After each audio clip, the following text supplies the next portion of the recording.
कार्यक्रम के पुण्यार्जक हैं अरह सागर गुरु भक्त परिवार। इस संपूर्ण जगत में और जीवन में झांक करके देखते हैं तो अनेक प्रकार की विविधताएं दिखाई देती हैं और जीवन में अनेक प्रकार की विषमताएं दिखाई देती हैं। जगत की विविधताएं और जीवन की विषमताएं से हर व्यक्ति परिचित है। यदि जब हम संसार की ओर दृष्टिपात करते हैं तो हमें दिखाई देता है कोई गरीब तो कोई अमीर, कोई सुखी तो कोई दुखी, कोई संपन्न तो कोई निर्धन। किसी के जीवन में अनुकूलताएं हैं तो किसी के जीवन में प्रतिकूलताएं हैं। कोई मूर्ख दिखाई देता है तो कोई विद्वान दिखाई देता है, कोई सुंदर दिखाई देता है तो कोई कुरूप दिखाई देता है। ये जगत की विविधताएं हैं। हमारे जीवन में भी विषमताएं भरी हुई हैं। किसी के जीवन में आशा है तो किसी के जीवन में निराशा है, किसी के जीवन में सुख है तो किसी के जीवन में दुख भी है, किसी के जीवन में लाभ है तो किसी के जीवन में हानि है। इन सब का जन्मदाता कौन? प्रायः हम लोग दूसरों पर निमित्त को दोषी ठहरा देते हैं।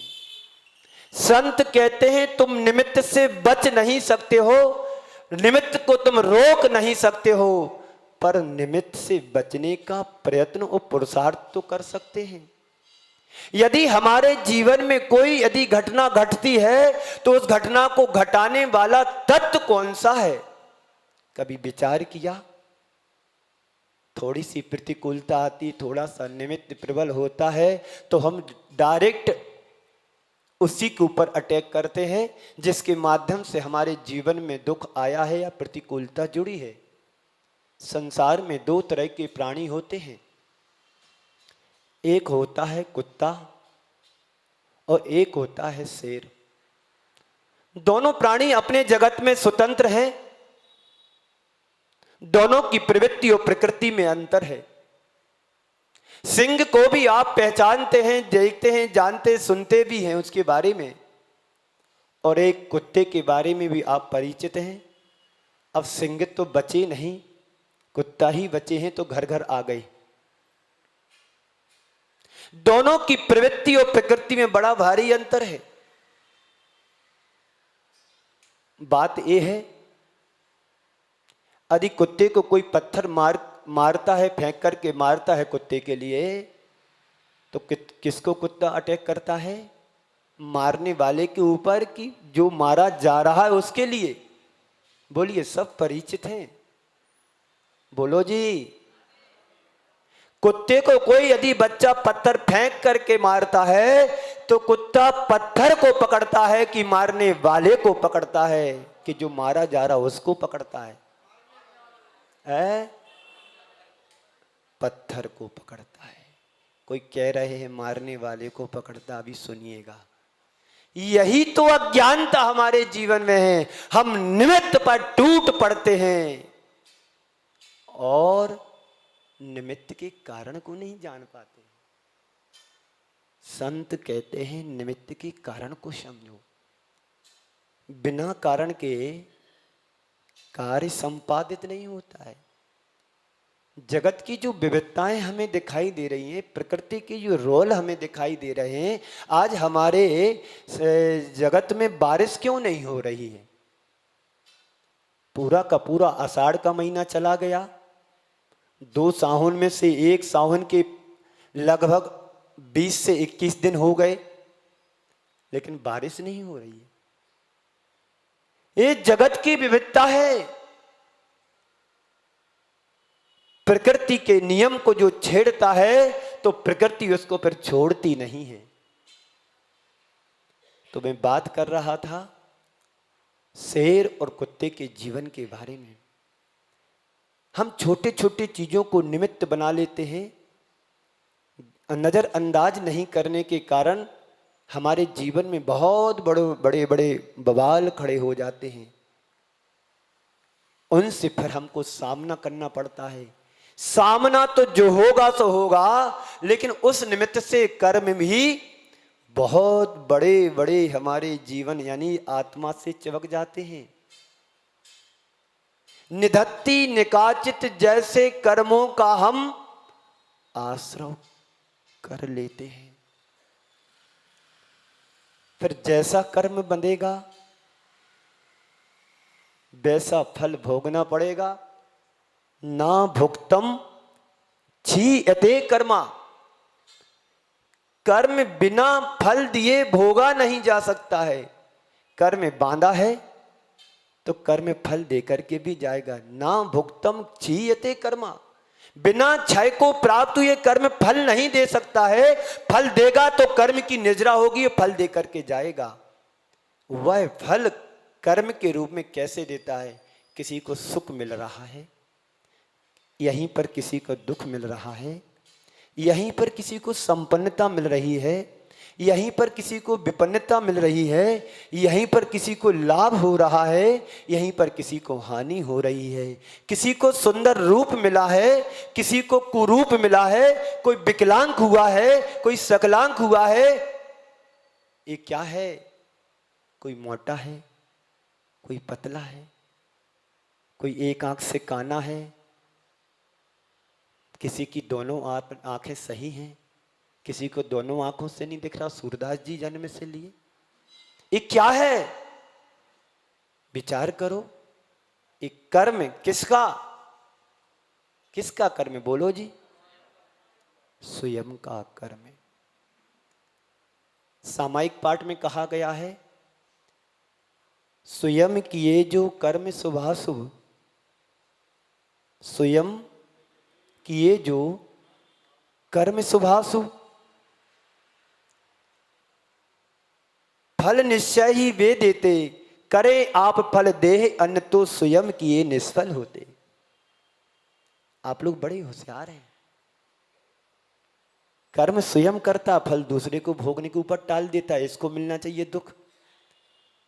जो कुछ भी कर्म करते, क्रिया करते, अच्छा मेरा बुरा पड़ोसी का। तीन मित्रों ने आराधना की। आराधना करने से देवता प्रसन्न हो गया। तीनों मित्रों से कहा कि तुम मांगो वरदान, क्या चाहते हो? हम तीनों की भक्ति से प्रसन्न हैं। क्या चाहते? वरदान मांगी। और आज मुझे रात स्वप्न आया कि यहाँ की जो समाज सुबह आएगी उनको कोई अच्छा सा वरदान देना। कोई मांगने ही नहीं आया मेरे पास। पर वो तीन मित्रों ने एक देवता की आराधना की और आराधना से वो देवता प्रसन्न हो गया। देवता ने कहा कि हम तुम्हारी भक्ति से प्रसन्न हैं, मांगो क्या वरदान चाहते। पहले वाले से पूछा, तीन मित्र थे। पहले वाले से पूछा तुम क्या चाहते हो? बोले जो सामने वाला है ना वो मुझे बहुत परेशान करता है, इसको मेरे रास्ते से अलग कर दो। ठीक है। दूसरे वाले से पूछा तुम क्या चाहते हो? उसने भी यही कहा कि जो मेरे सामने दुश्मन है ना, ये मेरे कामों में अड़चन डालता है, इसको तुम अलग करो। दोनों की बात तो समझ में आ गई। तीसरा वाला इससे होशियार था। बोले तुम क्या चाहते हो? बोले दोनों की भावना को पूरा कर दो, मेरा काम हो जाएगा। दोनों की भावनाओं को पूरा कर दो, मेरा काम हो जाएगा। संसार में तीनों प्रकार के ही प्राणी हैं, एक दूसरे को सुहाता नहीं है। जरा सा निमित्त मिलता है, निमित्त का आश्रय पाकर के जैसे एक लता एक दीवार का सहारा पाकर के अपनी ऊंचाइयों को छू लेता है, ऐसे ही संसारी प्राणी थोड़ा सा निमित्त पाकर के चाहे तो अपने जीवन को उत्कर्ष तक पहुंचा सकता है और चाहे तो अपने जीवन को नरक निगोद की यात्रा करा सकता है। सहारा है। बात इस आश्रम की चल रही है। जीवन में सुख दुख, अच्छा बुरा, लाभ और हानि, रूप और कुरूप जो प्राप्त हमें हुआ है वह सारा का सारा कर्म आश्रित हुआ है। कर्माधीन हमारा जीवन है। कर्म पर वसे शांति, दुख रंत ऋतो उदय। इस संसारी प्राणी कर्म के ऊपर आश्रित है, आधारित है, अवलंबित है कि जैसा कर्म करता है वैसा उसको फल मिलता है। इस सिद्धांत को सभी जानते हैं, बोलो जी। फिर निमित्त को क्यों हम बलवान बनाते हैं, निमित्त को क्यों प्रश्रय देते हैं, निमित्त को क्यों हम इतना तूल देते हैं कि यही सब कुछ है। कभी ये भी तो सोचो कि मेरा भी तो उपादान है कि निमित्त से प्रभावित हुआ। बोलो, ये भी तो विचार करो कि जो हमने कर्म किया तो एक आंख कानी मिली मुझे, पंचेंद्रिय तो बन गया, पांचों इंद्रियों का उदय भी है, पर एक की रोशनी नहीं आई। कारण क्या था? किसी की आंख हमने फोड़ी होगी तो हमें भी वैसे ही मिले हिस्से में। किसी के जीवन को मैंने सताया होगा, आज मुझे दर दर का भिखारी बनना पड़ रहा है। एक एक कौर को, एक एक दाने को मोहताज होना पड़ रहा है। एक घर में संपन्नता को लेकर के बालक का जन्म होता है। जन्म लेते ही करोड़पति के घर में जन्म ले लिया तो जन्म लेते ही करोड़पति बन गया बिना कुछ किए। ध्यान रखना, उसका कर्म था, खूब दान दिया था, आहार दान, औषध दान, अवय दान, ज्ञान दान, दूसरों के परोपकार के कार्य किए होंगे, जीवन में सज्जनता रखी होगी, जीवन में उदारता रखी होगी, जीवन में सहज व्यवहार किया होगा, जीवन में दूसरों के उपकार के कार्य किए होंगे, दान दिया होगा, संतोष भाव लगा रखा होगा, निर्लोभ प्रवृत्ति रखी होगी, तो ही सब, तभी सब कुछ मिला है ना। ये तो सिद्धांत है कि तुम 1 रुपये लगाओगे तो 2 रुपये पाओगे, 2 लगाओगे 3 रुपये पाओगे। एक संत था, संक के माध्यम से अपनी प्रभावना करता था। उसके पास एक व्यक्ति पहुंचा, उसके पास भी एक संक था, उसके पास भी एक संक था। तो एक संत के पास गया, गुरुदेव मेरे जीवन में विषमताएं हैं, आप मुझे कुछ ऐसा दो कि जिससे हमारा परिवार, जिससे हमारा घर सानंद संपन्न चले। तो संत ने कहा कि मेरे पास एक शंख है, मेरे गुरु ने मेरे लिए दिया था, पर ये मेरे काम तो नहीं आया, तू ले जा, तू ले जा, एक शंख से फूंक मांगना, उससे तुम्हारी आवश्यकताओं की पूर्ति होती रहेगी। शंख ले गया, फूंक मारी, जो उसने चाहा मिल गया। एक दिन दूसरा संत मिल गया उसके लिए, इसके पास इससे अच्छा और शंख था। तो गया वो कि सुना है कि एक ढपोल शंख वाला संत आया है, इससे 1 मांगो 2 मिलता है, 2 मांगो 4 मिलता है, 4 मांगो 8 मिलता है। लोभ में आ गया, लोभी व्यक्ति तो लोभ चाहेगा ना। कहते हैं जहां पर लाभ होता है वहां पर लोभ बढ़ जाता है। ये आपके जीवन की ही बात है। आप यदि व्यापार आपका अच्छा चल रहा है, लाभ हो रहा है, तो आप सोचते हैं कि थोड़ा और कमा लिया जाए, और कमा लिया जाए, लोभ बढ़ता चला जाता। ऐसे ही उसके जीवन में भी घटा। उसका संग तो संतोष संग था कि जो मांगता उतना ही मिलता था। प्रसिद्धि को पाकर के चला गया कि एक दूसरा संग वाला है, ढपोल संग जिसका नाम है, 1 मांगो 2 मिलता है।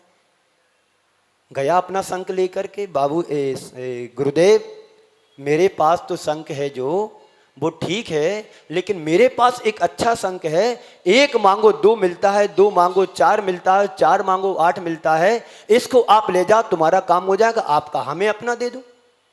मैं साधु संत हूँ, मुझे ज़्यादा आकुलता नहीं, अकेला हूँ, एक टाइम का भोजन चाहिए, संग से एक टाइम का भोजन मांगे मिल जाएगा। और आप तो घर गृहस्थी वाले हो, बाल बच्चे वाले हो, 8-10 1 दर्जन बच्चे हैं, इनका फीस भरना, सारी व्यवस्था बनाना, स्कूल भेजना, महंगाई का जमाना है, उसको थोड़ा लोभ आ गया, ठीक है ये आप रखो और हमारा आप ले जाओ। लेके तो चला गया, घर पहुंचा, ये संत था, संतोष वाला शंख ले जा करके गायब होगा, पता नहीं किस दुनिया में चला गया। अब ये घर जाकर के पहुंचा, इसने कि चलो देखें तो शंख तो बड़ा अच्छा है, एक मांगो 2 मिलता है, 2 मांगो 8 मिलता है, 4 मिलता है, 6 डबल। अब क्या था इसके मन में चुलबुली हुई, चलो मांगो तो।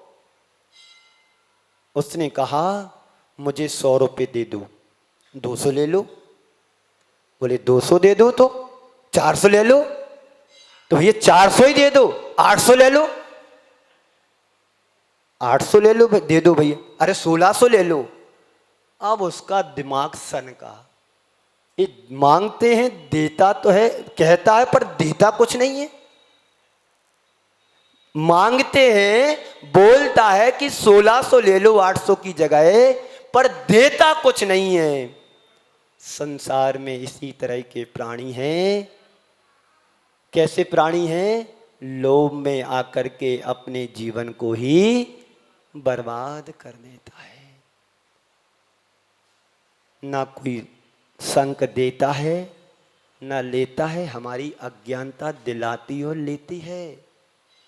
लाभ के साथ लोभ बढ़ता है तो व्यक्ति की दुर्दशा हो जाती है, कहीं का नहीं रहता है। ओवर एस्टिमेट करके यदि व्यापार करते हो तो दिवालिया एक दिन होना ही होता है।